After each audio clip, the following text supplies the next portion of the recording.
G'day, Chris Marr from EFTM, and it is day 2 of our road trip in the Holden Equinox LTZ-V.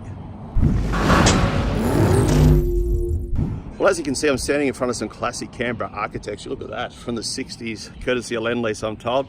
But the Equinox, it's got us here from Sydney, doing particularly well. 2-litre 4-cylinder turbo engine, pretty efficient, 8.9 litres per 100 so far. I like the 9-speed transmission. I didn't realise how slick it actually was. You find it in the new Commodore. Now, don't hate me for calling it a Commodore, but it is a Commodore. I know it's an Opel, but it's the same transmission, 9-speed. Plenty of ratios there.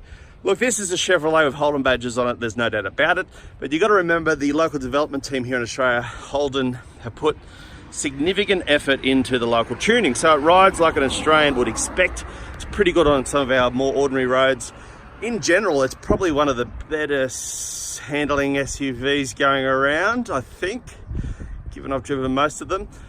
This is 46,290, as I said yesterday in the update. What do you think of the looks of it? Don't mind it, it's starting to grow on me. I just want to tell you about some of the features, which I know my wife and son love, Gillian included. She can have her own setting down there. I can have mine as well, setting 1 and 2. What do you think? Thumbs up. You got inductive charging for your phone. Everything's automatic, including the wipers, the headlights, bright headlights, LED headlights. Plenty of cargo space in the rear, as you can see.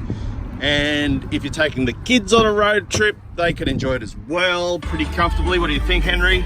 He's got a bump on his head because he fell over yesterday. He's filthy by the looks of it. Leather seats. Interior a little bit rough. Let's say it's hard wearing. Look, this sounds like a cozy agreement we've got with Holden. We keep this car for 6 months, but we do pay for the petrol, and if it requires a service at the 12,000 kilometre interval, we will also look after that. So we're basically trying to get a better understanding of what it's like to live with this car. It's up against tough competitors, Mazda CX-5, the Mitsubishi Outlander, that sells well. There's a new Toyota RAV4 on the way, so plenty of competition there. But look, given this is the flagship model, by the time you get on the road, it's probably around 49,000, about that I think. 5-year unlimited K warranty Holden now offer. Look, it's a bit of a surprise packet. It doesn't sit at the top of the tree in terms of, you know, the really top of the tree SUVs, but I am surprised given the amount of Ks I've now put on it.